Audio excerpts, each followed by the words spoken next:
எரேமியா தீர்க்கதரிசியின் புஸ்தகத்தில் 39ஆம் அதிகாரம் 18ஆம் வசனத்திலிருந்து நான் உங்களோடு கூட தேவனுடைய வார்த்தையை நான் உங்கள் மத்தியில் பகிர்ந்து கொடுத்து கொண்டு வருகிறேன். உன்னை நிச்சயமாய் விடுவிப்பேன். அந்த வார்த்தையின் மூலமாக எரேமியா தீர்க்கதரிசியுடைய வாழ்க்கையில் கர்த்தர் செயல்பட்டு கொண்டிருக்கிற காரியங்களை எரேமியாவின் புஸ்தகத்தில் வாசித்தால் நீங்கள் தெளிவாய் அறிந்து கொள்ள முடியும்.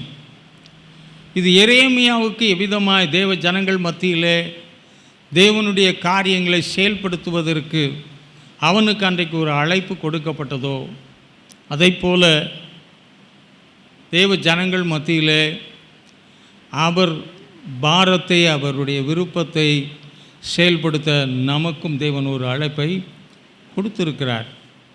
நம்ம தகுதியை வைத்தல்ல, நம்முடைய குறைபாடுகளை வைத்தல்ல, அவர் நம்மை மீட்டெடுத்து நமக்காய் கிரயம் செலுத்தின அந்த அடிப்படையிலே கர்த்தர் அன்றும் இன்றும் என்றும் செயல்படுகிறவராய் இருந்து செயல்பட்டு கொண்டிருக்கிறார். ஆகவே அது எரேமியாவுக்கு என்று சொல்கிறதுக்கு அல்ல, இந்த கடைசி நாட்களில் எல்லாருக்குமே இது பொருந்தும். அந்த எரேமியாவின் நாட்களில் இஸ்ரவேல் ஜனங்கள் எவ்விதமாய் தேவனுக்கு உகந்த விதத்தில் நடக்காதபடி, தேவனுடைய வார்த்தையை உகந்த விதத்தில் செவிக்கூடாதபடி தங்கள் இஷ்டத்துக்கு மாற்றிக்கொண்டது போல இந்த காலகட்டத்திலேயும் ஜனங்கள் தங்களை மாற்றிக்கொண்டு இருக்கிறபடினாலே அவர்களுக்கு தேவனுடைய வார்த்தையை சொல்வது நம்மேல் விழுந்த கடமையாயிருக்கிறது. சுவிசேஷத்தை அறிவிக்காவிட்டால் ஐயோ, அது என்மேல் விழுந்த கடமையாயிருக்கிறது என்று பவுலடியான் சொல்லி அந்த சுவிசேஷத்தின் காரியத்தை விடாமல் செய்து வந்தது போல, என் அருமையான கர்த்தருடைய பிள்ளைகளை, நாமும் தேவன் நமக்கு கொடுத்த இந்த காரியத்தை நாம் செயல்படுத்துவோம் என்றால் கர்த்தர் நிச்சயமாய் நம்மையும் விடுவித்து அவருடைய காரியங்களை இந்த உலகத்தில் செயல்படுத்த கர்த்தர் நிச்சயமாக உதவி செய்வார். அவன் போன பாதை மிகவும் கடினமான, புலம்பல்ல 3ஆம் அதிகாரத்தில் வாசித்தா தெரிந்து கொள்ளலாம்.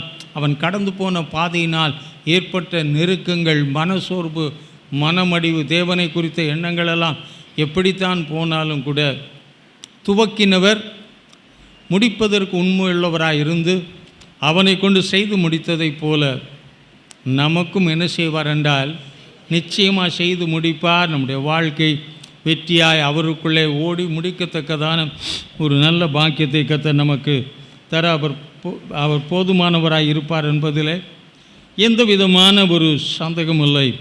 இந்த நாளிலே நான் உங்களோடு பேசும்படியாக எடுத்துக்கொண்ட பகுதியில் லூக்கா எழுதின சுவிசேஷம் 13ஆம் அதிகாரம் 12ஆம் வசனத்தில் ஒரு வார்த்தை சொல்லப்பட்டிருக்கிறது. உன் பலவீனத்திலிருந்து நீ விடுதலை பெறுவாயாக என்பதாக ஆண்டவராகிய இயேசு கிறிஸ்து சொன்ன ஒரு சம்பவத்திலிருந்து இந்த நாளிலே தேவனுடைய வார்த்தையை நான் பகிர்ந்து கொள்ளும்படியாக விரும்புகிறேன். உன் பலவீனத்திலிருந்து. தேவன் யாரையுமே பலவீனப்படுவதை விரும்பவில்லை. எப்படி ஒரு தாயும் தகப்பனும் தன்னுடைய பிள்ளைகள் பலவீனமாவதை விரும்புவார்களா? இருக்க மாட்டாங்க. தங்களிலும் பலவான்களாய் இருப்பதைத்தான் ஒரு தாயும் தகப்பனும் விரும்புகிற வண்ணமாக நம்முடைய பரம தகப்பனும் நம்முடைய பலவீனங்களிலே நாம் சிக்கி அழிந்து விடாதபடிக்கு நம்முடைய எல்லா பலவீனங்களிலும் இருந்து நம்மை விடுதலையாக்கி காப்பதற்கு ஆண்டவர் அதிகமான விருப்பமுள்ளவராய் இருக்கிறார். தேவன் ஒரு காரியத்தை விரும்பினால் யாருமே தடை செய்யவே முடியாது. ஆகவே தேவன் ஒன்றை விரும்பும் பொழுது நிச்சயமாக நம்முடைய எல்லா விதமான பலவீனங்களிலிருந்து நம்மை நிச்சயமாய், நிறைய பேர் வாய் சொல்லலாம், மூடிக்கொள்ளுங்கள். உலகம் சொல்லுது வாய் விட்டு சிரித்தா நோய் விட்டு போகும். லாஃபிங் டேன்லாம் வச்சுருக்கான் தெரியுமா? அதை பார்த்தீங்களா சிரிக்கிறத? எதைத்தான் வாழ்க்கையில் பார்க்குறிய? விழுந்து விழுந்து சிரிப்பா. ஒரு நாள் எங்களுடைய போதகர் ஐக்கியத்தில் மெட்ராஸ்லேருந்து ஒரு 3 பேர் வந்திருந்தாங்க. 3 மஸ்கிட்டர்ஸ் பாஸ்டர்ஸ். இல்லை ஆவியில் நிறையிறாங்களாம். ஒன்று அதை பார்த்த எல்லாரும் அவங்களும் what a crazy thing they have done. ஏன்னா கலிகூறுதலின் ஆவி என்ன செஞ்சாராம்? ஆண்டவர் தந்தாராம். தேவனாய் என்னை நிரப்பி கலிகூற செய்கிறது வேற,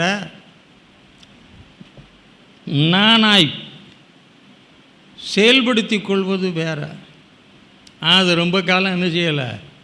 அன்றைக்கி சிரித்தாங்க, இப்போ அவங்கள பார்த்து நம்ம சிரிக்கிற மாதிரி போயிடுச்சு அங்கே நடக்கிற காரியங்களை பார்க்கும்போது. ஆகவே அருமையான கர்த்தருடைய பிள்ளைகளே, தேவன் ஒன்றை நியமித்து அவர் செயல்படுத்தினால்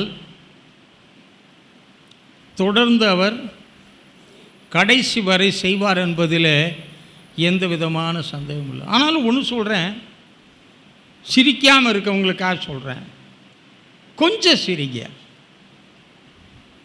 கொஞ்சமாவது சிரிங்க. பார்த்து நீங்கள் பேசுறது ரொம்ப சீரியஸாக இருக்குது. சீரியஸாக இருக்கிறத பார்த்து சிரிக்கிறவங்க எத்தனை பேர் இருக்காங்க தெரியுமா?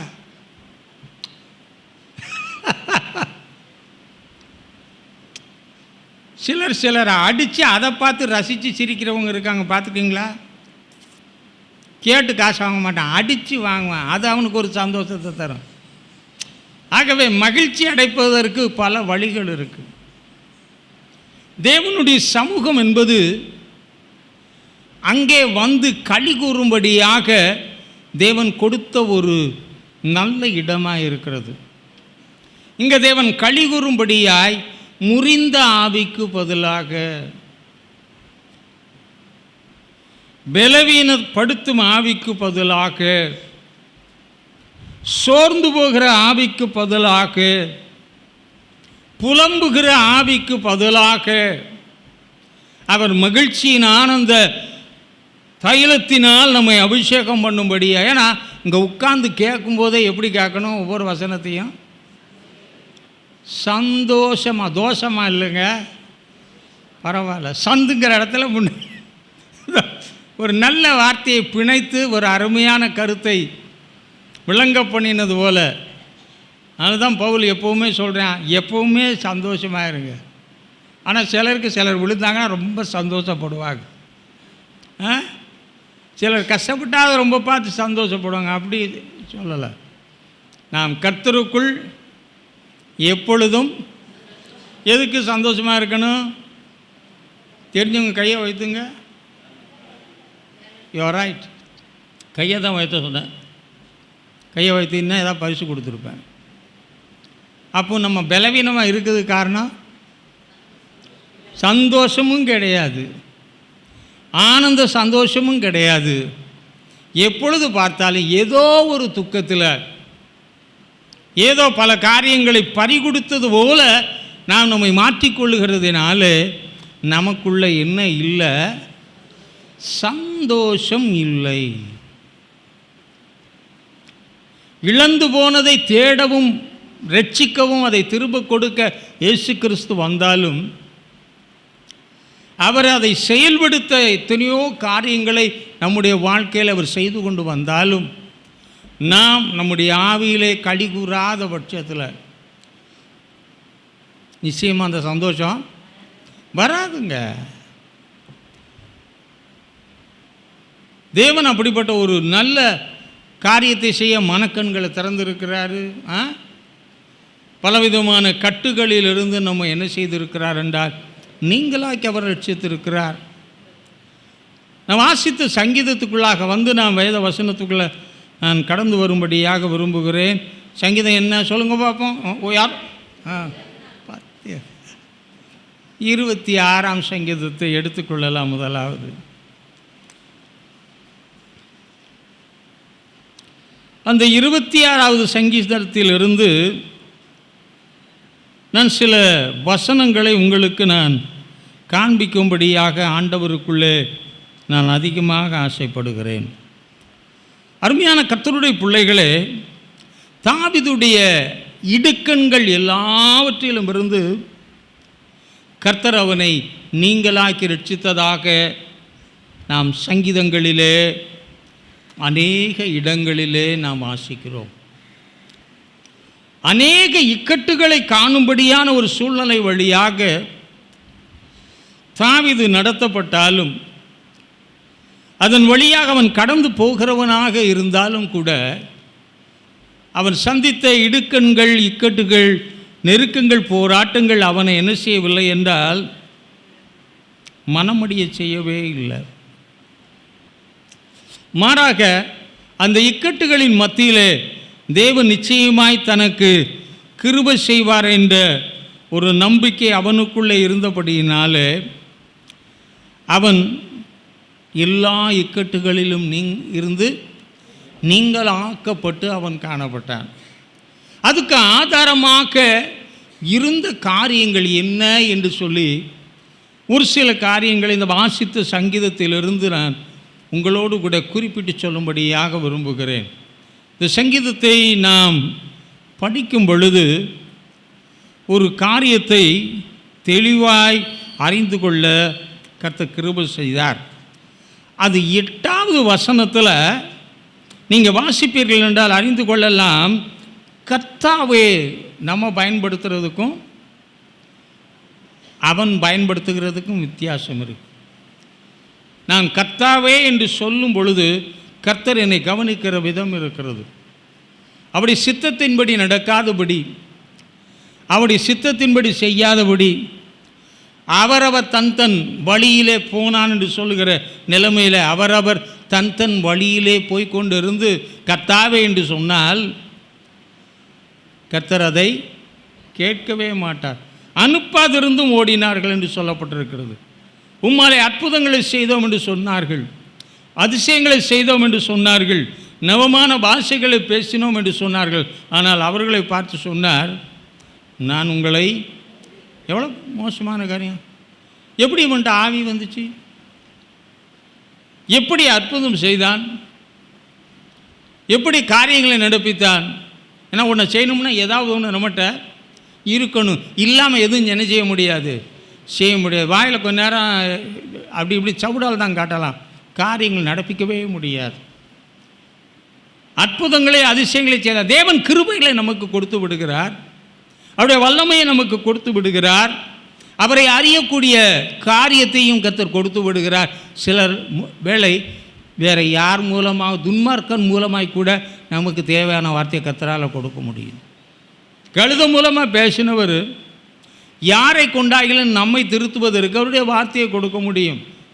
ஆகவே தேவன் எதையும் செய்ய வல்லவராக இருக்கிறபடினாலே தேவன் கிருபைகளை கொடுத்தாலும் அவருடைய ஆலோசனைகளை கேட்டு அதன்படி நாம் நடப்போம் என்றால் அதிலே தேவன் நிச்சயமாக என்ன செய்வார் என்றால் மகிழ்வார், அவர் சந்தோஷப்படுவார், அதிலே மிகவும் பிரியப்படுவார்.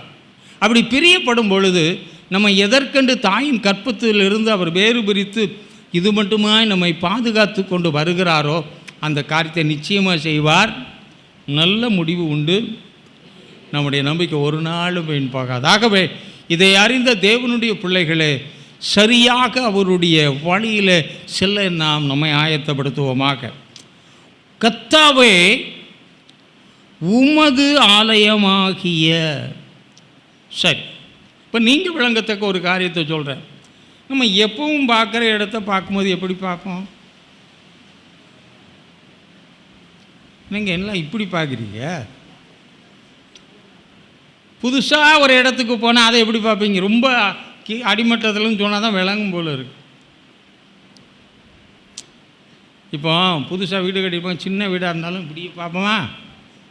ஒவ்வொரு அறையாக போய் பார்ப்போம். சும்மா போய் பாருங்கள், ஒன்றும் இருக்காது அந்த வீட்டில். புதுசாக பார்க்கும்போது அந்த வீட்டை நம்ம அப்படியே எல்லாத்தையுமே பார்ப்போம். எல்லா வீட்டில் இருக்க மாதிரி கதவு, ஜன்னல், கப்போடி எல்லா லொட்டு லொசுக்கும் இருக்க தான் செய்யும். புதுசாக பார்க்கும்போது அதை எப்படி பார்ப்போம்? அதே வீட்டை ஒரு மாதம் கழித்து பாருங்கன்னு சொன்னால் எப்படி பார்ப்பாங்க? எல்லாம் எங்களுக்கு தெரியும், என்னென்ன இருக்குன்னு தெரியும், அது எப்படி இருக்குன்னு தெரியும் சொல்லுவாங்க. அந்த இன்வால்மெண்ட்டு அதில் இருக்கவே இருக்காது. உண்மையா இல்லையா? புதுசாக ஒன்றை பார்க்கும்போது நம்ம பார்க்குற விதம் வேறு. ஏன் அப்படி பார்க்கணும்னா, நம்ம வீட்டில் இருக்கிறத காட்டி இங்கே என்ன வித்தியாசமாக இருக்குது. அப்போ அதை எப்படி கொண்டு நம்ம வீட்டுக்குள்ளே திணிக்கிறது? இடித்து சேர்க்குறதா? இல்லைன்னா இப்போ தான் ரெடிமேடு கபோர்ட்ஸ் எல்லாமே கிடைக்குது, அவைலபிளாகவே இருக்குது. வீட்டில் எந்த செல்ஃபு நீங்கள் வச்சு காட்டாட்டாலும் ரெடிமேடாக எல்லாமே கிடைக்குது, தூக்கி அப்படி ஃபிக்ஸ் பண்ணிக்கலாம். அப்போ புதுசாக போகிற வீட்டில் நம்ம வீட்டில் எது இல்லாத டிசைன் ஏதாவது இருக்கா, அதை மாதிரி ஏதாவது நம்ம வீட்டில் மாடிஃபை பண்ணால் இன்னும் நல்லா இருக்குமாங்கிறதுக்காக பார்க்குறோம். பார்க்கும்போதே மனசில் நினைவில் வச்சுட்டு என்ன செய்வோம்? செய்ய மாட்டீங்களோ? ஒன்றும் செய்யாத ஆள் மாதிரி இருக்கே, செஞ்ச ஆளாக இருந்தால் நேரம் கொஞ்சம் மண்டை கண்டெல்லாம் வித்தியாசமாக ஆடு, சிரிப்பெல்லாம் வரும். அப்படி இருந்துட்டு போட்டு இவனை வீட்டுக்கு கூப்பிட்டதே தப்புன்ற. அப்போ ஒரு வீட்டில் நுழையும் போது நாம் அதை பார்க்கும்போது, ஃபஸ்ட் டைம் பார்க்கும்போது இன்னொன்றும் பார்ப்போம். நல்லவங்களாக இருந்தால் பார்ப்பாங்க, இப்படிப்பட்ட நிலைமையில் இருந்தவங்களுக்கு ஆண்டவர் இப்படி ஒன்று செஞ்சுருக்கார் ஐயா, இன்னும் ஆசீர்வதிக்கட்டும். புதுசாக போகிறாங்க, பார்க்குறாங்க. ஆனால் அவங்க நிலைமையை பார்த்துட்டு அவங்களுக்கு தேவன் ஒரு காரியத்தை செய்திருக்கும் பொழுது, வழி இல்லாத இடத்துல ஒரு வழி பிறந்திருக்கும் போது, மாட்டை இழப்படாத ஒரு இடத்துல ஒரு மாறுதல் உண்டாகும்போது, ஒரு உண்மையான தேவனுடைய பிள்ளையாக இருந்தால் களி கூறுவான், மனமார்ந்து ஆசீர்வதிப்பான். ஒரு வீட்டுக்கு முதல் முறையாக பிரவேசிக்கும் பொழுது அவைகளை காணும்போது நம்முடைய மனதில், ஆனால் அதே வீட்டுக்கு திரும்ப திரும்ப போனால் வராது, ஆலயத்துக்கு போனால் வரவே வராது.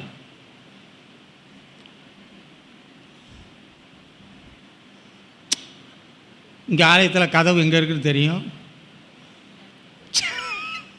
ஜன்னல் எங்கே இருக்குன்னு தெரியும், யார் யார் எங்கெங்கே நிற்பாங்க, அவங்கள பார்க்கும்போதே நமக்குள்ளே ஏதாயெல்லாம் ஒரு மாற்றான நிலைமையை நம்மால் பார்க்க முடிகிறதா? எப்பவும் பார்த்த மாதிரி தான் இருக்குது. ஏதாவது புதுசாக வச்சா என்ன செய்வாங்க? அது எப்போ வைப்போம்? பண்டிகை நாட்களில், ஒரு முக்கியமான நாட்களில் என்னத்தையா புதுசாக வச்சு இயேசுவை பார்க்குறாங்களா இல்லையா, அதையாவது பார்க்கட்டும், டெக்கரேஷனையாவது பார்க்கட்டும்னு வைப்பாங்க. ஆனால் தாவீது அந்த ஆலயத்தை எப்பவும் பார்க்கும்போதே ஒரு மாறுபட்ட நிலைமையிலே அதை பார்த்து கொண்டே வந்தான். தேவன் அதை கவனிக்கிறார். நாம் ஆலயத்தில் எப்பவும் நமக்குன்னு ஒரு இடம் வச்சுருப்போம், அதில் போய் என்ன செய்வோம்? சப்புன்னு உட்காந்துக்குவோம். உட்காரன்னு சொல்கிறத கடை சப்புன்னு உட்காரோம்னா அது நல்லா இருக்கும் கேட்குறதுக்கு. சோரா செய்வல்ல, நம்ம இடம்னு பார்த்த உடனே தோத்திரம் அல்லேலுயா. அவன் சொல்லுகிறான், என் மாமிசமும் என் மனதும் இப்படியே உம்மை பரிசுத்த ஆலயத்தில் பார்க்கும்படியாய் வாஞ்சையாய் காணப்பட்டேன் என்று சொல்லுகிறான். அந்த ஆலயத்துக்கு வந்த விதம் வேறுங்க. இப்படியே அப்போ அவனுடைய நோக்கம், தேவனுடைய ஆலயம்னா எப்படி இருக்குன்னு அன்னைய நிலைமை உங்களுக்கு தெரியும்னு நினைக்கிறேன். இவரும் உள்ளே போகவே வெளி பிரகாரத்தோடு சோழி முடிஞ்சு போச்சு. ஆனால் இன்றைக்கி அப்படி இல்லை, உள்ளே கடந்து வரும்படியான ஒரு பாக்கியம். இயேசு கிறிஸ்து சிலுவையிலே மரித்ததின் மூலமாக, பாடுகளை ஏற்றுக்கொண்டதின் மூலமாக, நமக்காய் தன்னுடைய சரீரத்தை பிளக்க கொடுத்ததின் மூலமாய், திரையை கிழித்து புதிதும் ஜீவனுமான ஒரு புதிய மார்க்கத்தை உண்டாக்கி தன் சபையை அதன் மேலே கட்டினார். பாதாளத்தின் வாசல்கள் அதை மேற்கொள்ளாது இருக்கும்படியாக அந்த சபை அவர் கட்டினார். அன்று பார்த்த ஆலயத்தின் நிலைமை வேறு, ஆனால் இன்று தேவன் வைத்திருக்கிற ஆலயத்தின் நிலைமையே வேறு. அன்று உள்ளே பிரவேசிக்க முடியாது. ஆசாரியன் மட்டும்தான் தன்னை பரிசுத்தப்படுத்தி கொண்டுதான் உள்ள செல்ல முடியும், இல்லை என்றால் செல்ல முடியாது. ஆனால் இன்றைக்கு லேவியரும் ஆசாரியமே அழைக்கப்பட்ட நாம் எத்தனையோ குறைபாடுகள் நம்முடைய வாழ்க்கையில் இருந்தாலும் கூட நாம் அடிக்கப்படாதபடி இன்று வரைக்கும் பாதுகாக்கப்பட்டு தேவனோடு கூட நெருங்கும்படியான ஒரு பாக்கியத்தை, அந்த கிருபாசனத்தண்டையிலே சேரும்படியான ஒரு பாக்கியத்தை அவர் கொடுத்திருக்கிறாரே. ஒவ்வொரு விஷயம் கடந்து வரும் பொழுது தேவன் நம்மோடு பேசுகிறாரே, அவருடைய ஆவியானவர் நம்மை உயிர்ப்பிக்கிறாரே, நாம் சொல்லுகிற காரியங்களை கர்த்தர் கேட்கிறாரே, சோர்ந்து போன நம்முடைய வாழ்க்கையில் நம்முடைய சத்துவத்தை பெருக பண்ணுகிறாரே. எத்தனையோ விதமான கட்டுகளிலே காணப்படும் பொழுது தேவ சமூகத்தில் வரும் பொழுது அந்த கட்டுகளையெல்லாம் கர்த்தர் உடைத்திருக்கிறாரே, நம்முடைய ஜெபத்துக்கெல்லாம் பதில் கொடுத்திருக்கிறாரே, நம்முடைய விண்ணப்பத்துக்கெல்லாம் செவித்திருக்கிறாரே. அப்படி இருக்கும் பொழுது அந்த இடமாகிய தேவன் செயல்படுகிற ஆலயத்துக்குள்ளே நான் எப்படி வர வேண்டும்? தாவீதை போல வரல.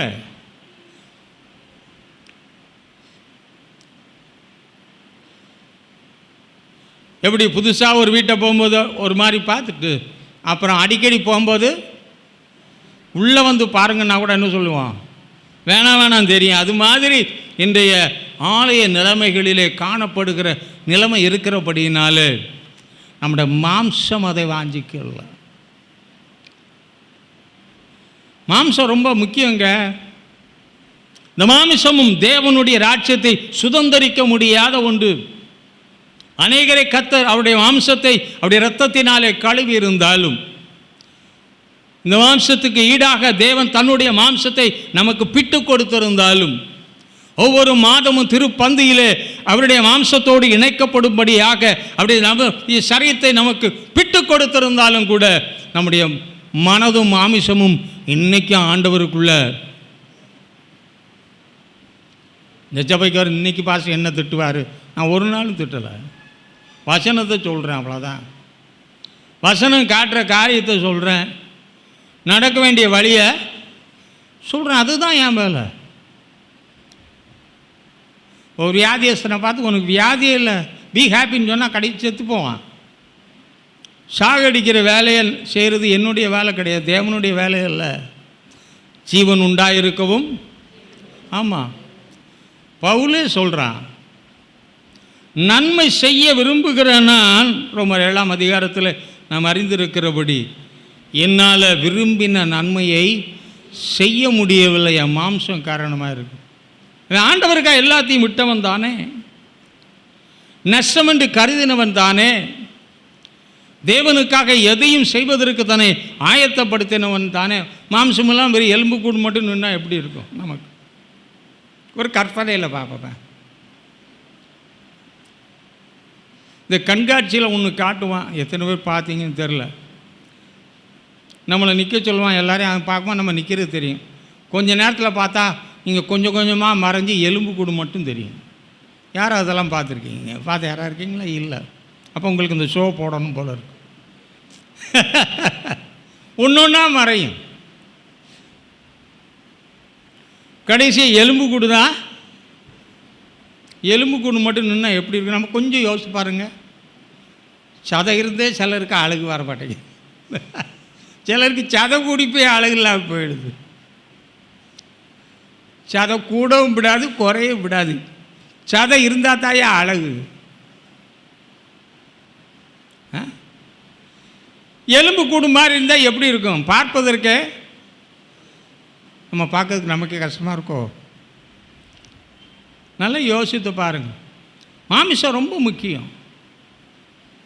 இந்த மாம்சம்தான் தேவனுக்கு நேராகவும் நம்மை நடத்த நமக்கு உதவ முடியும். அதே வேளையில் தேவனை விட்டும் வேறு பக்கத்துக்கு நேராக என்ன செய்ய முடியும்? ஏனென்றால் தேவன் நம்மை வைத்த ஒரு நல்ல இலக்கு என்று இருக்கிறது, நாம் அடைய வேண்டிய அநேக பாக்கியங்கள் என்று இருக்கிறது. இந்த உலகத்தில் தேவன் தனக்கு சாட்சியாக வைத்து, அவர் தேவன் என்பதற்கு என்னை சாட்சியாக வைத்து இந்த உலகத்தில் அவர் செய்ய வேண்டிய பற்பல விதமான காரியங்கள் இருக்கிறது. அதுக்கு மாம்சம் இல்லாமல் எலும்பு கூட யாரையும் அனுப்பவே. இப்போ சபைக்கு நீங்கள் மாம்சத்தோடு வந்திருக்கீங்களா, எலும்போடு வந்திருக்கீங்களா? எலும்பு இல்லாமல் மாம்சத்துக்கு வேல்யூ இல்லை. எலும்பும் தேவை.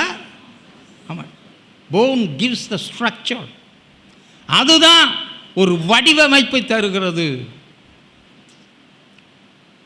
ஆனால் தேவனுக்கு தெரியும் அது எலும்பு கூட அனுச்சப்படாது. ஆகவே மனிதனை நல்ல முறைமையிலே காப்பதற்கும் பாதுகாப்பதற்கும் செயல்படுவதற்கும் மாமிசம் எவ்வளவு உதவுகிறதோ அந்த மாம்சத்தை தேவனுக்கு நேராக நடத்த அதிகமாக பிரயாசப்பட்டான் பவுல். அவன் தோற்று போகலைங்க. ஏவாள்கிட்ட சொன்னான் சாத்தான், இதை தின்னுபிட்டின்னா யாரை மாதிரி மாறிடுவ? ஏன் தேவன் முன்னாடி தானே நின்னார். நாமே அவ்வப்போது கேட்டவங்க இப்போ நல்லா இருக்கானா, நமக்கு பார்த்தா கொஞ்சம் ஒரு மாதிரி கொஞ்சம் வித்தியாசம் வந்து இப்போ கொஞ்சம் நல்லா இருக்கேன்ல ஒன்று அடுத்தவங்க ஆமாம். சாத்தான் அங்கே தாங்க கை வச்சா, நீ இதை தின்னுபிட்டின்னா யாரை மாதிரி மாறிடுவ? தேவனை பார்க்குறா, தினந்தோறும் பார்க்குறா, தன்னையும் பார்க்குறா. தனக்கும் தேவனுக்கு எந்த வித்தியாசமுமே கிடையாது. தேவன் பாரபட்சம் உள்ளவர் அல்ல. நல்லோர் மேலும் தீயோர் மேலும் மழையை வர்ஷிக்க பண்ணுகிறவர். தேவன் இல்லை என்று சொன்னாலும் தேவன் இருக்கிறார் என்று சொன்னாலும் அவனுக்குள் இருக்கிற ஆத்மா தேவனாலே உண்டாக்கப்பட்டபடியினாலே, அவன் தேவனால் படைக்கப்பட்டவனாக இருக்கிறபடியினாலே, அப்படி சுவாசத்தை அவனுக்கு கொடுத்தபடியினாலே நம்மை நாம் மறுதளித்தாலும் அவர். அதனால தான் இன்றைக்கு வரைக்கும் நம்முடைய வாழ்க்கை ஒரு தேவனுக்கு நேராய் செல்வதற்குரிய வாய்ப்புகள் இல்லை. இல்லைன்னா சாத்தான் எப்பவுமோ கொண்டு போயிருப்பான். அவன் எப்படி திம்பான்? நம்மளை முழுங்குவான். எதோட? உசுரோட. உயிர்னு சொன்னால் நல்லா உசுரோட முழுங்குவான். வகை தேடி சுற்றி திரிகிறவன் உன்னை உயிரோடு விழுங்க பார்க்குற நிலைமையிலும் சிலரை உள்ளே முழுங்கிட்டாரு. ஆனால் ஆண்டவர் என்ன வச்சார்? கக்க வச்சார். அவருக்குள் இருக்கவும் பிழைக்கவும் அசையும்படியாய் உண்டாக்கப்பட்ட நாம் சிலுவையில் அதற்குரிய கிரயத்தை அவர் செலுத்தி இருக்கிறபடியினாலே கிருபையாய் நம்மிடத்தில் அந்த இரக்கத்தை அவர் பார்க்கிறார். சாத்தான் ஏவாளை வீழ்ச்சி அடைய செய்தது. நீ ரொம்ப தேவர் மாலே ஆயிடலாம். கண்ணு என்ன செஞ்சான்? குருடாக்குனான். டப்புன்னு போய் என்ன செஞ்சா? தின்னா. அதோடு ஒழிஞ்சு அன்னைக்கு பிடிச்ச சனின்னு சொல்லுவாங்க. விடவே இல்லை. இன்றைக்கி தேவன் சிலுவையில் எவ்வளவோ பரிகாரங்களை நமக்கு செய்தாலும், எவ்வளவோ காரியங்களை செய்தாலும், இந்த மாம்சம் நம்மளை தேவனுக்கு நேரம் அதிகமாக நடத்த விடுதா? அல்லேலூயா தானே, ஸ்தோத்திரம், பிரைஸ்லாடு தானே. இது என்ன பிரைஸ்லாடு, என்ன அல்லேலூயான்னு உங்களுக்கும் தெரியும், எனக்கும் தெரியும். இன்றைக்கி நம்ம அநேக வேளைகளிலே அதை சிந்தியாமல் ஓடிக்கொண்டு இருக்கிறோம். நம்மிடத்தில் எதிரும் புதிருமான ஒன்று இருக்கிறது. மாம்சத்துக்கு விரோதமாய் ஆவியும், ஆவிக்கு விரோதமாய் மாமிசமும். ரெண்டு காரியத்தை, எதிரடையான ஒன்றை நமக்குள்ளே காண செய்திருக்கிறார். சொல்லிவிட்டு ஒரு வார்த்தை சொன்னார், ஒன்றுக்கொன்று போராடுறதா இருந்தாலும் மாம்சத்தை ஆவிக்கு கீழ்ப்படுத்து. ஆவிக்கு நீ மாம்சத்தை கீழ்ப்படுத்திட்டீன்னா மாம்சத்தை வென்று விடலாம். ஒன்று கொண்டு எதிரடை தான். மாம்சத்துக்கு விரோதமாய் ஆவி போராடி கொண்டே இருந்தாலும், ஆவிக்கு விரோதமாய் மாம்சம் போராடி கொண்டிருந்தாலும் கீழ்ப்படுத்தும்படியான கிருபையை தேவன் வார்த்தையினால் கொடுத்திருக்கிறார். மனுஷன் அப்பத்தினாலே மாத்திரமல்ல, தேவனுடைய வாயிலிருந்து புறப்படுகிற ஒவ்வொரு வார்த்தையினாலும் பிழைப்பான் என்று சொல்லி இருக்கிறபடியினாலே இந்த மாம்சத்தை நீ தேவனுக்கு அர்ப்பணித்தால் எப்படின்னா, பலவீனமானதில் அதிகமான கவனத்தை நாம் செலுத்தாவிட்டால் நாம் பலவீனனாய் போய்விடுவோம். இல்லை, பலமுள்ளவனாய் இருந்தாலும் கூட சில வேளைகளில் பலவீனத்துக்கு நம்மை அர்ப்பணிப்போம் என்றால் நம்முடைய பலனும் என்ன செய்யும்? குண்டி போகும். அருமையான தேவனுடைய பிள்ளைகளே, மாமிசம் மிகவும் முக்கியம். இந்த மாம்சத்துக்காக தான் தேவன் மாம்சத்தில் என்ன செய்தார்? நமக்காக, நம்முடைய மாம்சம் வாழ்வதற்காக, நம்முடைய மாம்சம் ஒரு ஆவிக்குரிய மாம்சமாய் மாறுவதற்காக, ஒரு ஆவியின் சாயலை நாம் பெற்றுக்கொள்வதற்காக, ஆவியிலே நாம் ஏனண்டா நாம் ஒருவரோடு ஒருவர் ஐக்கியப்பட்டிருக்க வேண்டும் என்றால் எப்படி ஒரு காரியம் தேவைப்படுகிறோ அதே போல் தேவனும் நம்மோடு ஐக்கியப்பட ஆவியான தேவன், ஆவியின் வடிவை உடைய தேவன், ஒளியின் தேவன் நம்மோடு ஐக்கியப்பட மாம்சமாக இருக்கிறாரே. அப்போ நம்முடைய மாம்சம் ஜெயிக்கணுமா ஜெயிக்கப்படாதா? இது தூங்கணும்னு சொன்னால் என்ன செஞ்சிருது? தூங்குது. படுத்துறணும்னு சொன்னால், உன்னை பார்த்து முடியாதுன்னு சொன்னால் என்ன செஞ்சிடற? ஐயோ முடியாதப்பா, ஏசப்பா முடியாதப்பா. நித்தமும் உன் கதறல் இதனாலே உன் எலும்புகளும் மாம்சமும் உலர்ந்து போயிட்டோ. அவன் இந்த மாம்சத்தை ஒவ்வொரு சமயம் தேவனுடைய ஆலயத்தில் வரும் பொழுது, தேவன் இருக்கிறபடி, ஆலயத்தில் தேவன் எழுந்தருள் இருக்கிறபடி, ஆலயத்தின் நடுவிலே தேவன் வாசம் பண்ணி இருக்கிறார், தேவர்கள் மத்தியிலே தேவன் ஆலயத்திலே எழுந்திருக்கிறார் என்பதாக சங்கீதக்காரன் சொல்லுகிறார். தேவனுடைய ஆலயத்தில் அவர் வாசம் பண்ணுகிறார். ஆகவே அந்த ஆலயத்தில் அவர் வாசம் பண்ணுகிற விதமாய் நானும் அவரோடு ஐக்கியப்பட்டு இருக்கும்படியாய் இந்த பாவ மாமிசத்தை, தேவனோடு சேர முடியாத மாமிசத்தை நான் அவருக்கு நேராக வைத்து கொள்ள வேண்டும் என்று பலவிதமான போராட்டங்கள் மத்தியில் போராடி ஜெயம் எடுத்தாங்க. மாமிசம் அழிந்து போகும். இந்த உலகத்தோடு அது அழிஞ்சு போகுது. அழிந்து போகிற மாம்சத்துக்காகவா? அழியாத மாம்சத்தை தேவன் கொடுத்திருக்கிறார். உள்ளான மனிதன் புறம்பான மனிதன் நாளுக்கு நாள் அழிந்து, உள்ளான மனுஷனிலே நாளுக்கு நாள் நாம் புதுப்பிக்கப்பட வேண்டுமே. ஒரு ஆவிக்குரிய மனுஷன் தான் எல்லாவற்றையும் அறிய முடியும். மாம்சமான மனிதன் தேவனுடைய காரியங்களை அறிய முடியாது.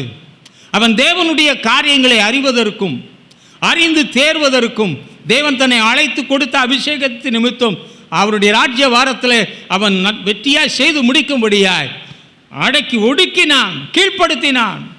பவுலடியான்ட்ட கேட்ட சொல்லலாம், ஒடுக்கினேன் கீழ்ப்படுத்தினேன் என்பதாக சொன்னான். நம்ம எல்லாத்தையும் விட்டுட்டோம். கொரட்டை விட்டு விட்டோமோ இல்லை எதை விட்டு விட்டோமோ? ஏதோ ஒரு வகையில் இதை நாம் நழுவு விட்டு விட்டோம். ஆகவே நழுவு விட்ட நாம் நழுவு விட்டதை திரும்ப பெறும்படியாய் இழந்து போனதை தேடவும் ரட்சிக்க வந்த அந்த ஆண்டவரோடு கூட நாம் ஐக்கியப்படுவோம் என்றால், ஒரு புது இடம், எப்படிப்பட்ட இடமா இருந்தாலும் அதை புதுசாக இருந்தால் அதை பார்க்கும்போது எப்படி பார்ப்போம்? நம்முடைய சிந்தையே வேறு. அதே போல் ஒவ்வொரு தரம் ஆலயத்துக்கு வரும்போது எப்படி வரணும்? ஆமாம், எப்பவும் பாடுற ஆள்தா, எப்போ மியூசிக் வாசிக்கிற ஆள்தா, எப்பவுமே பிரசங்கம் பண்ணுற ஒரு ஆள். மியூசிக் டைரக்டர்லாம் அவ்வப்போது மாறிடுறாங்க. ஆனால் ஒரு டைரக்டர் மட்டும் என்ன செய்ய மாட்டேன்றாரு, மாறாமல் போட்டு தள்ளிக்கிட்டு இருக்கார். வேறு என்ன பண்ணுறது? ஐயா, உங்களை அறிஞ்சு தான் உங்களுக்கு ஏற்ற மேய்ப்பனை தருவேன்னு சொல்லியிருக்கார் தெரியுமா? பைபிள் படித்து பாருங்கள். ஏன் இந்த பாஸ்டர் இப்படி இருக்காருன்னா, உங்களை அறிஞ்சு தான் அப்படி வச்சுருக்கார். நம்மளை கொஞ்சம் விட்டால் என்ன செய்வோம்? நம்மளை பிடிக்கவே முடியாது. கொஞ்சம் திறமை வந்துட்டா, கொஞ்சம் 4 பேர் சார், சிலர் ஐயான்ட்டான், ஐயோ ஏன் கேட்குறியா, எங்கேயோ போயிடுறாங்க. அப்புறம் ஐயாம்புறம் ஐயையோன்னு ஆக்கிட்டு போயிடுவான். இந்த மாம்சத்தை சரியான விதத்திலே ஆயத்தப்படுத்தி, அதை ஆயத்தப்படுத்தின விதங்களெல்லாம் அவன் சொல்லுகிற காரியத்தெல்லாம் பார்க்கும்போது எனக்கு இந்த சங்கீதத்து இந்த வசனத்துக்கே வர முடியாது போல இருக்கு. உமது ஆலயம் சாதாரண ஆலயம் இல்லை. யாருடைய ஆலயம்? அண்ட சராசரங்களை படைத்து அண்ட சராசரங்களை நடத்தி அதில் என்னையும் ஒருவனாக அமரச் செய்தாரே, அந்த ஆலயம். அதனால தான் அவன் சொல்வான், 1000 நாளை பார்க்கிலும் 1000 விதமாக ஒரு ராஜாவாக இருந்து உலகத்தின் சகல விதமான நேர்த்தியானவைகளை அனுபவிப்பதை காட்டிலும் நம்முடைய ஆலயத்தின் வாசற்படியில் காத்து கிடப்பதையே நாடுவேன். ஏன்னா அவனுக்கு அந்த வாஞ்சை இருந்துச்சியா. அந்த வாஞ்சை ஏன் குறையலை? அவன் சொல்கிறான், மான்கள் நீரோடையை வாஞ்சித்து கதறுகிறது போல என் ஆத்துமா மேலே தாகமாக இருக்குது, இங்கே வேகமாக இருக்குதோ, ஆத்மா தாகமாக இருக்கா, இல்லை வேறு மாதிரி இருக்கா? இல்லை உங்கள் ஆத்மா பல காரியங்களை நினச்சி கவலைப்பட்டு கலங்குதா? ஹலோ, தேவையானது ஒன்றே. மார்த்தாள் அநேக காரியங்களை குறித்து கவலைப்பட்டு கலங்கினாள். ஆனால் மரியாள் அப்படி அல்ல. தேவையானது ஒன்றே, இயேசுவின் பாதத்தில் அமர்ந்தார். அதனால தான் நான் காத்து கிடப்பதையே நான் ஆடுவேன். அதனால தான் கர்த்தருடைய ஆலயத்துக்கு போவோம் வாருங்கள் என்று சொன்னபோது நம்ம சண்டையோடு கிளம்பிக்கிட்டு இருக்கோம். வாதத்தோட விவாதத்தோட சில வேளை சிலரை கிளப்பவே முடியாது. கிளப்புனா நம்ம கிளம்பிடுறோம். எனக்கெல்லாம் கன் டைமில் இருக்கணும்.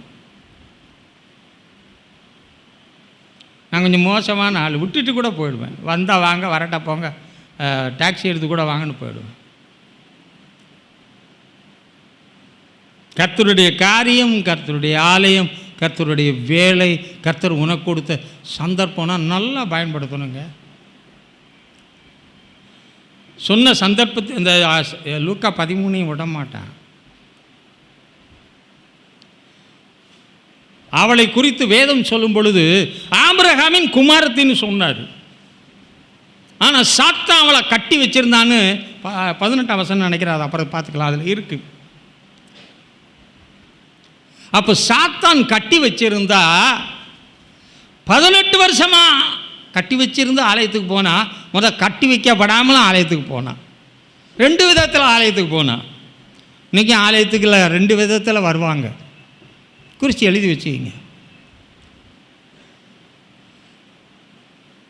ஏனென்றால் அவர் இஸ்ரவேலனாக இருக்கிறபடினால ஆலய முறைமையின்படி ஆலயங்களுக்கு போகிறது, சினகாக்ஸுக்கு போகிறது, அந்த தேவனுடைய காரியங்களை கேட்பதெல்லாம் அவர்களுடைய பழக்கமும் வழக்கமும். கத்தோலிக்க திருச்சபையில் எப்படி ஞானோபதேசம் என்று இருக்கிறதோ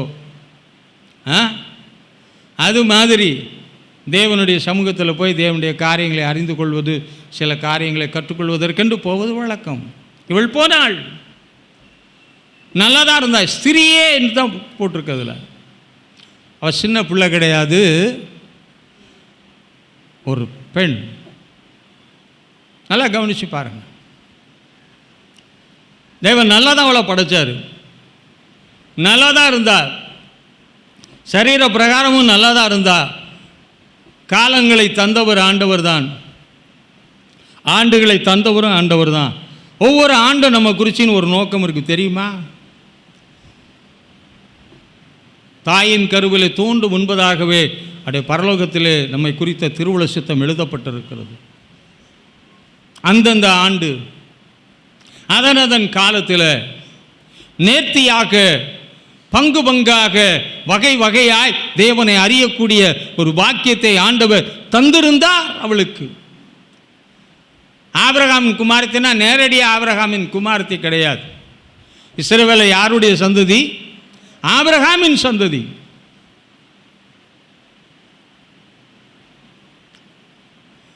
ஆலயத்துக்கு போய் கட்டப்படாதவளாய் போய் ஆலயத்தில் இருந்தாலும் அவளுடைய தன்னை யாருக்கு ஒப்பு கொடுக்கல. இன்றைக்கு அநேகர் அப்படித்தான் இருக்கிறார்கள். எந்த விதமான கட்டுகளும் இல்லாதபடி, நிர்பந்தங்களும் இல்லாதபடி, தேவன் அவர்களை எந்த விதத்திலும் எந்த ஒரு காரியத்தினாலும் முடக்காதபடி விட்டு கொண்டு இருந்து ஆலயத்துக்கு அனுப்பினாலும் கூட வாழ்க்கை மாறவே இல்லையே. அங்கே போதனை பெற்றாள், நற்காரியங்களுக்கு நேராக வழிநடத்தப்பட்டால், எதுதான் சொன்னாலும் எதுதான் செய்தாலும் நான் எப்படித்தான் இருப்பேனோ அப்படியே இருப்பேன், பிடிச்சு வச்ச மாதிரியே இருப்பேன். ஹலோ, அப்படியே இருக்கிறீங்களா? உங்கள் வாழ்க்கையில் எதாவது மாற்றம் இருக்கா? எதா மாறி இருக்கிறீங்களா? எதா மாற்றத்தை விரும்பி இருக்கிறீங்களா? மாற்றத்துக்காக பிரயாசப்பட்டு இருக்கிறீங்களா? வேதம் சொல்லுகிறது, ஒருவனுடைய இருதயம் பெருக்கி ஜோடிக்கப்பட்டதாக இருந்தால் அந்த இருதயம் வெறுமையாக இருக்கிறதை கண்டு சாத்தான் 7 பொல்லாத ஆவிகளை அந்த இருதயத்துக்கு நேராக அனுப்பி அந்த இருதயத்துக்குள்ளே குடியிருந்து கேடான ஒன்றை ஏற்படுத்த. இன்றைக்கு அப்படித்தான் தேவனுடைய பிள்ளைகள் பாதிக்கப்படுகிறார்கள்.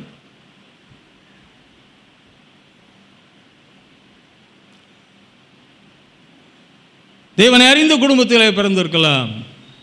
ஆனால் ஏதோ சும்மா உட்கார்ந்து எந்திரிச்சு போவீங்கன்னா ஒரு குறிப்பிட்ட காலம் வரும். அவள் நிமிர்ந்து பார்க்க முடியாத நிலைமையிலே கூனியாக மாற்றப்பட்டால், நாம் தேவனை நிமிர்ந்து பார்க்க முடியாத நிலைமையில், நிமிர்ந்து நிற்க வேண்டிய நாம் பார்க்க முடியாத நிலைமையில் 18 ஆண்டுகள் அவள் கட்டப்பட்டவளாக இருந்தாள். எப்போவுமே நல்லா இருக்கும்போது சொல்கிறதெல்லாம் ஏறாது. கஷ்டப்படும் போது அப்புறம் சொல்லும்போது தான் நிறைய பேர் சொல்லுவாங்க, அப்பமே சொன்னாங்க, அப்பமே பல தடவை சொன்னாங்க. தேவனும் எடுத்தவுடனே யாரையும் அடிக்கிறத இல்லை, இவ்வளவோ ஆலோசனைகளை கொடுத்தார். தெரிஞ்சுக்கணும். நீதிமொழிகள் 1ஆம் அதிகாரத்தை எடுத்து பாருங்கள். நான் பலமுறை பேசினேன், பலமுறை அவர்களுக்கு புத்தி சொன்னேன், உணர்த்தி பார்த்தேன். காது கேட்காதவனை போல போனான். இப்போ அவனுக்கு பிரச்சனை வரும் பொழுது நான் ஆகடியம் பண்ணுவேன் என்று சொல்லுகிறார். பரிகாசம் பண்ணுகிற தேவன் அல்ல. தேவன் தம்மையும் நம்முடைய செயல்களால் பரிகாசம் பண்ண அனுமதிக்கிற தேவனும் அல்ல. மறந்து போகாதீங்கள், தேவன் தம்மை பரிகாசம் பண்ண விட்டார். மனுஷன் எதை விதைக்கிறானோ, அனுபவிக்க வேண்டிய வாழ்க்கையில், அனுபவிக்க வேண்டிய நேரத்தில், மகிழ்ச்சியாக இருக்க வேண்டிய காலங்களில் துக்கம் மீள முடியாமல் அவளை பிடித்து கொண்டது. இன்றைக்கி அநேகருடைய வாழ்க்கையில் தேவன் அநேக காரியங்கள், நன்மையான காரியங்களை செய்திருந்தும் தேவன் கொடுத்த நல்ல காலங்களையும் நேரங்களையும் அவர்கள் அல்ல தட்டும்பொழுது ஒரு குறிப்பிட்ட காலம் வரும். நம்ம கெஞ்சினாலும், யார் கெஞ்சினாலும் சரி, யார்கிட்ட போய் என்ன கேட்டாலும் சரி, யாருமே உதவி செய்ய, தேவனே வழியாக அடைத்தால் யாருமே திறக்க மாட்டாங்க. ஆனால் அவளுக்கு திறந்தது அப்படி. யாரா சொல்ல முடியுமா பதில்? முன்னாடி ஆலயத்துக்கு போனால் பிரமாணம் தெரியும், வேத ஆகமங்களிலிருந்து பலது வாசிக்கப்பட்டது, பல காரியங்களை அவள் அறிந்தவள் தான். அறிந்த சத்தியத்துக்கு கீழ்ப்படியில், அறிந்த வார்த்தைக்கு தன் வாழ்க்கை என்ன செய்யலை, ஒப்படைக்கலை. இறுதியாக ஜோடிக்கப்பட்ட நிலைமைகள் விஜாஜி பிடிச்சிட்டான். ஆனால் கர்த்தர் ஏன் விடுவித்தார்?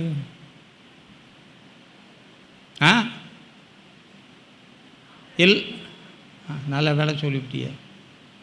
எங்கள் பக்கம் ஒரு வார்த்தையும் வராது. சொல்லுங்களேன்.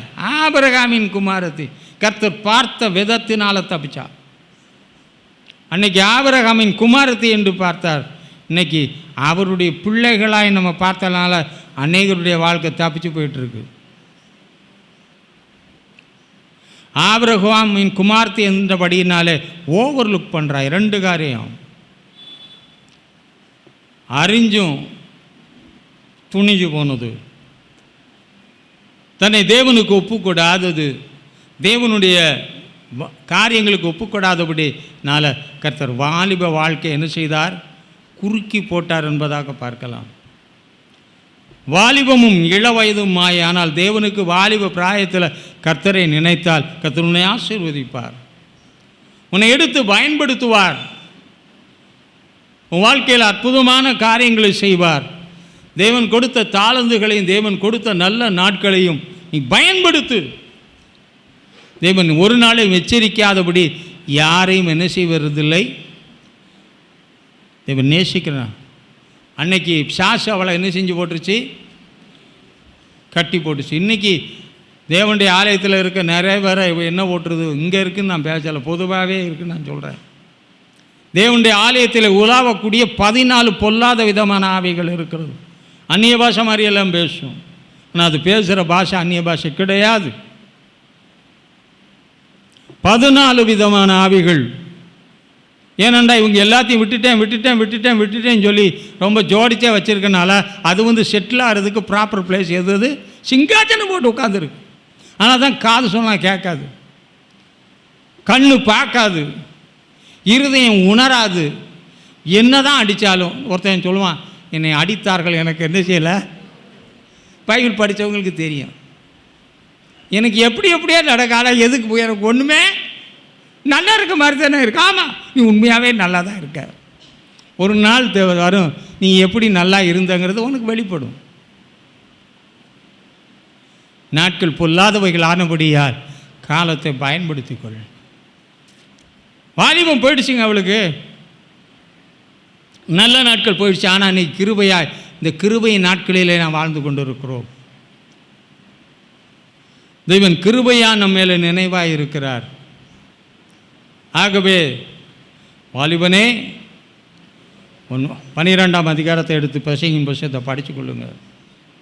கண்ணு போய், காது போய், கண்ணம் போய், பல்லு போய், உடம்பு போய், எப்பண்டா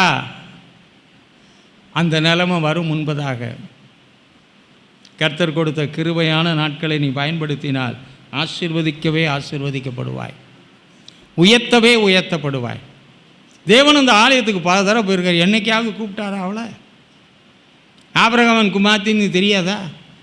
இன்னும் அவளுடைய கடினமான அரகன் நேச்சரை you can see it while I am explaining about it. தேவன் யாருன்னு அவளுக்கு தெரியுமா தெரியாதா? என்னைக்காவது ஆண்டவர் அப்ரோச் பண்ணாளா? தேவனை தேடி வந்தாளாங்க? தேவனை நாடி வந்தாளா? தேவனுக்கு தன்னை ஒப்பு கொடுத்தாளா? தேவனிடத்தில் சரணடைந்தாளா? பொல்லாத ஆவிகள் நம்மை கட்டி வைக்கும் என்றால் தேவனுக்கு சரணடைய மாட்டோம். தேவனுடைய வார்த்தைகள் நம்முடைய காதுகளிலே ஏறாது, மனதிலே வராது, நம்ம எதுவுமே செய்யாது, நம்ம தேவனிடத்தில் சேரவே விடாது. ஐயா, தேவனிடத்தில் சேராதவர்களுக்கு வேத வசனம் சொல்லுகிறது, நீங்கள் அவரிடத்தில் சேர்ந்தால் அவர் உங்களிடத்தில் சேருவார். நீங்கள் அவரை விட்டுவிட்டால் அவரை உங்களை விட்டு விடுவார். நீங்கள் அவரை மறுதலித்தார், அவரும் உங்களை மறுதலிப்பார். நேசித்து வந்தவர் தான், உனக்காக எல்லாவற்றையுமே அவர் அர்ப்பணித்தவர் தான். உனக்காக அவர் செய்யாமல் இருக்கிறது எதுவுமே இல்லை. உன்னை உயர்த்தும்படியாய் பரலோகத்தை விட்டு, தேவகுமாரன் என்பதை விட்டு, எல்லா மகிமையை விட்டு உனக்காய் தன்னை தாழ்த்தினவர் தான். ஆனால் நீ அவரை மறந்தால், ஆனால் சொல்வாங்க கடைசியாக, நாங்கள் எதுனாலும் உண்மை மறந்தோம், எதுனாலும் உண்மை விட்டுட்டோன்னு சொல்லுவாங்க. ஆனால் தேவன் அதை என்ன செய்ய மாட்டார். ஆமாம், தேவன் நித்தம் ஒன்று, அவருடைய ஆவி ஒரு குறிப்பிட்ட காலம் வரைக்கும் தான் நம்மிடத்தில் போராடும். ஒரு குறிப்பிட்ட காலத்தை தாண்டிட்டா தேவனுடைய ஆவி நம்மோட, ஏனென்றா நிர்பந்தமான மனுஷன், மரண சரீரத்தில் நான் வாசம் பண்ணி கொண்டு இருக்கிறேன். ஆகவே அவருடைய ஆவி நம்மோட. நான் இப்போ நிறைய பேரோட போராடுறதே கிடையாது. என்னத்தையா பண்ணிட்டு போங்க, விருப்பம் இருந்தால் செய்யுங்க, விருப்பம் இல்லைனா விட்டுருங்க. போகிறது நான் போங்க, இருக்கிறது நான் இருங்க. தேவனை நெருங்கணும்னா நெருங்கவே மாட்டேன். அப்படி இருங்க, போங்க. அவனவனுக்கு அவர் அளிக்கும் பலன் நிச்சயமாக அவரோடு சேர்ந்து வரும். அப்போ நம்ம அழுது பிரயோஜனமே. மலைகளை என்ன மூடுனாலும் மூடாது, எதுவுமே நம்ம மூடாது, நம்ம காப்பாற்றவே காத்தாது. தேவனை குறித்த அறிவு இருந்தது. தேவனுடைய ஆசீர்வாதம் ஆபிரகாமின் சந்ததியில் இருந்துச்சு. ஆசீர்வதிக்கப்பட்ட இடத்துல இருந்தால் ஆலயத்துக்கு வரக்கூடிய பாக்கியம், கேட்கக்கூடிய பாக்கியம் எல்லாமே இருந்துச்சு. she misused her privileges. தேவன் கொடுத்த சந்தர்ப்பத்தை தவறாய் பயன்படுத்தினாள். ஆனாலும் கிருபையுள்ள தேவன் ஆத்துமாவை பார்த்தார்.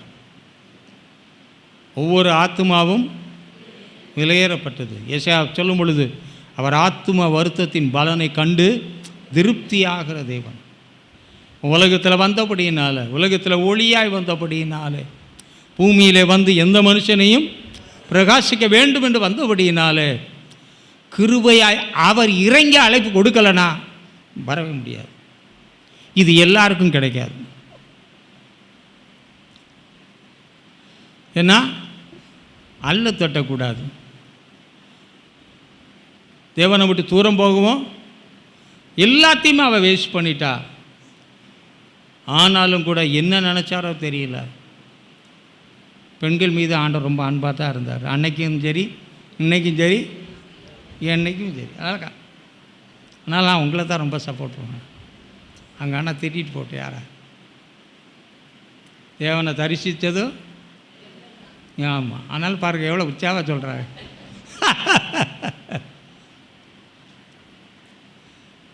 சரி, சில உபத்திரவங்கள் நம்ம என்ன செய்யணும்னா அட்லீஸ்ட் உணர்வடையக்கூடிய ஒரு சிந்தையை அதுவும் அவளை கடினப்படுத்திடுச்சு.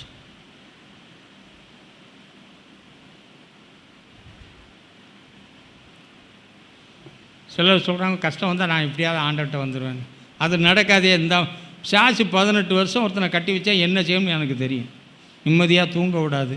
ஆலயத்தில் எப்படி உட்கார விட்டுச்சின்னு எனக்கு தெரியல. சபைக்கு சில வேளையில் இந்த பொல்லாத ஆவி பிடித்த சிலர் வந்திருக்காங்க. ஏன் நெளிஞ்சிக்கிட்டே உட்காந்துருப்பாங்க. உடம்பெல்லாம் எரியுதும்பாங்க. எப்போ முடிஞ்சால் ஓடுவேன்னு இருப்பாங்க. இவா உட்கார்ந்துருந்தா தேவ மனுஷனாக வச்சுருக்க இந்த இடத்துல ஆராதிக்கும் போதே இப்படின்னா நெருப்பு முன்னாடி கிட்ட எதா நிற்க முடியுமா? பாடுறோம் அக்கினி நெருப்பா ஈரை ஒரு பயம் தப்ப மாட்டா. போட்டா நான் அம்புடி செத்துக்கிட்டு போயிடும். உயிரோடு இருக்கிறதுக்காக விட்டு வச்சுருக்காரு. சிலருக்கு ரொம்ப சந்தோஷம் இப்படி சொல்கிறதெல்லாம். சிலருக்கு நிறைய பேருக்கு துக்கமும் இருக்கலாம். ஆனால் உள்ளதே ஒரு சுவை என்பதில் அறுசுவை தேவைப்படுகிறது. காரத்துலேருந்து புளிப்புலேருந்து உப்புலேருந்து உவர்ப்புலேருந்து எல்லாமே தேவைப்படுது. இது அம்புட்டு சேர்ந்தால் என்ன வரும்? எது குறைஞ்சாலும் எனக்கு சாப்பாடு கொடுக்குறதே கஷ்டம். ஏன்னா நான் அறுசுவை பார்க்கிறவன், தொல்லை பிடிச்சவன். மோந்து பார்த்தே சொல்லிட்டு போயிடுவேன், இன்றைக்கி தொலைஞ்சோம்டா நம்ம.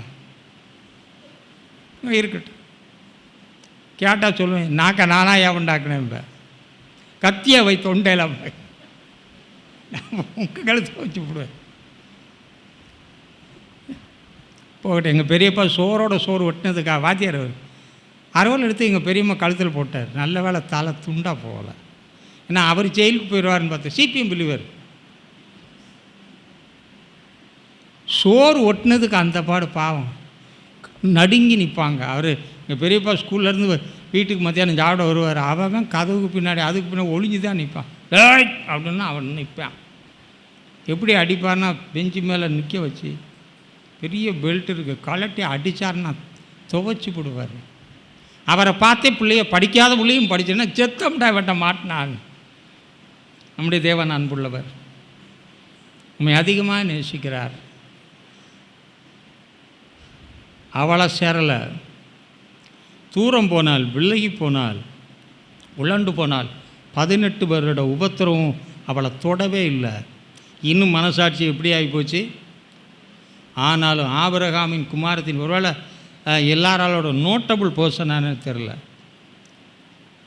அவள் அப்படி என்ன செய்யக்கூடாது, போய்விடக்கூடாது என்பதற்காக கர்த்தர் அவரை அழைத்து சுகமாக்கினார். இது எல்லாருக்கும் கிடைக்கக்கூடிய சந்தர்ப்பம் இல்லை. ஆகவே சாத்தான் இன்னைக்கு எப்படி கட்டெல்லாம் மனுஷனுக்கு போட்டிருக்கான் இருக்கு. அதை பிரசங்கம் பண்ணால் இன்னும் இன்றைக்கி உங்களுக்கும் தெரியும் என்னென்ன கட்டெல்லாம் இருக்குது. கேட்க முடியாத கட்டு, பேச முடியாத கட்டு, துதிக்க முடியாத கட்டு, செயல்பட முடியாத கட்டு, தேவனோட நெருங்கி வர பல கட்டு இருக்குது. ஆனால் இது கட்டவிழ்க்கப்பட்ட இடம், கட்டவிழ்க்கிற இடம். ஆனால் கட்டப்பட்ட நிலைமையில் இருக்கிறதுனால ஆராதனை எப்படி இல்லைன்னா ஒரு உகந்த ஆராதனை இல்லை, சும்மா ஒரு பாட்டு. பிறகு எல்லாம் வர்ஷிப்னு எல்லாரும் ஆண்டவருக்கு என்ன கட்டுவோம், ஹல்லேலூயா டாட்டா கையை அப்படி செய்கிறது தப்புன்னு சொல்ல நினச்சிடாதீங்க. Don't misunderstand me, mistaken me, தவறாக எடுத்துக்காதீங்க. செய்கிறவங்க நல்லா செய்யுங்க. தேவனுக்குள்ளே வாழலைன்னா நீ என்ன ஆண்டவருக்கு என்ன சொல்கிற, சீக்கிரமாக போய் தொலைடா, தொல்லையா இருக்கு. சரியாய் செயல்படுவோம். அப்படியே கட்டிலிருந்து கர்த்தர் அவளை, பலவீனத்தின் கட்டு அறுக்கப்பட்டது. அதுக்கப்புறமாவது ஏதாவது ஆண்டவருக்கா செயல்பட்டாலும் ஏதாவது பைபிளில் இருக்கா? அந்த ஆபிரகாமின் குமாரத்தி கட்டை அவிழ்த்ததோடு சரி, அப்புறம் ஆள் அப்படி மாறிடாதீங்க. எத்தனையோ பேர் கட்டை அவிழ்த்தார், தேவனுக்காக செயல்பட்டார்கள். இப்போவும் தேவன் ஒருவேளை அவுக்கலாம். சிஸ்டர் என்கிட்ட சொல்லும்போது நான் சொல்லிட்டேன், அவங்க தேவனுடைய காரியங்களை கண்டவங்க. ஏன்னா அவங்க சொல்ல மாட்டேன், பாஸ் முன்னாடி சொன்னால் தப்பு இல்லை, நான் டேரெக்டாக சொல்லிட்டேன். தேவன் செவி கொடுப்பாருன்னு என்னால் சொல்லவே முடியாது, கேரண்டியை தர மாட்டேன். ஏன்னா பல சந்தர்ப்பங்கள் அந்த குடும்பத்துக்கு கொடுக்கப்பட்டது. அல்ல தட்டுட்டாங்க, விட்டுருங்க, கொடுத்தா வாங்கிங்க. என் வீட்டில் கொடுத்தா நான் நீங்கள் ஒரு இறக்கமாக பேசப்படாதா? என்னத்தை இறக்கமாக எப்படி சொல்கிறது நான் சொல்லுவேன். அவங்களுக்கு இறக்கம் அது, அதனால தான் எல்லாம் அங்கே போறிய போங்க. மரியாள் போல அச்சிச்ச மாதிரியே வாழ்க்கை மறி மூலம் வேண்டி கொள்கிறோம்.